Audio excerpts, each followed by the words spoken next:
এইসবের সাথে নির্বাচনের কোনো সম্পর্ক নাই। শোনেন, একটা দেশের বিভিন্ন প্রেক্ষাপটে বিভিন্ন সময় বিভিন্ন ঘটনা ঘটতেই পারে।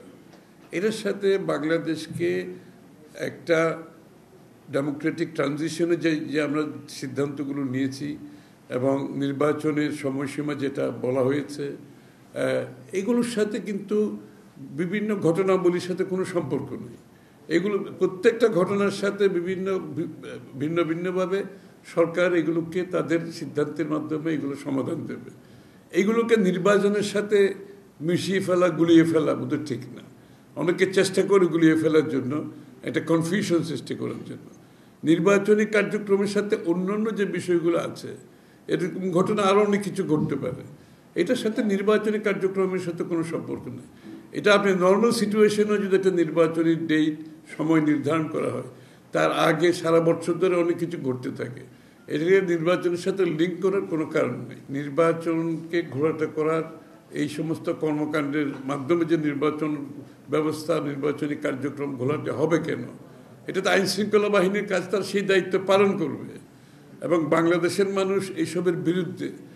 আপনি 100টা আপনি সমস্ত জনগণের বিরুদ্ধেও যদি কেউ ষড়যন্ত্র করতে চায়, তাই বলে কি আমার নির্বাচনী কার্যক্রম পিছিয়ে নিয়ে যাবে নাকি? এগুলো তো চলতেই থাকবে। যারা নির্বাচনকে বাধাগ্রস্ত করতে চায়, যারা বাংলাদেশে জনগণের মালিকানা ফিরিয়ে দিতে চায় না, যারা গণতান্ত্রিক অর্ডার চায় না বাংলাদেশে, তো তাদের কর্মকাণ্ডের জন্য কি আমরা নির্বাচন ব্যবস্থা বন্ধ করে দেবো এখন? তাদের কর্মকাণ্ডের জন্য নির্বাচন কি পিছিয়ে যাবে?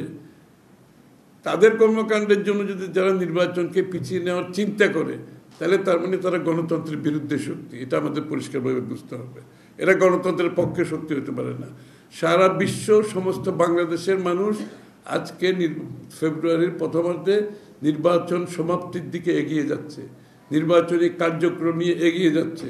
জনগণ তাদের ভোটাধিকার প্রয়োগের জন্য অপেক্ষা করছে অধীর আগ্রহে, এবং তাদের মাধ্যমে তারা ভোটের মাধ্যমে তারা তাদের প্রতিনিধি নির্বাচন করে, যে প্রতিনিধি তার কাছে দায়বদ্ধ থাকবে, জবাবদিহি থাকবে।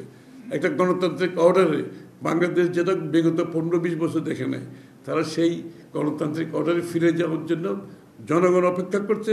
এবং গণতন্ত্রকামী বিশ্বের যে দেশগুলো আছে, তারাও চায় বাংলাদেশের সত্তর একটা নির্বাচনের মাধ্যমে একটা গণতান্ত্রিক অর্ডার ফিরে আসলে তাদের বাংলাদেশের সাথে কাজ করতে সুবিধা হবে। এই কথাগুলো তারা বলছে কিন্তু পরিষ্কারভাবে।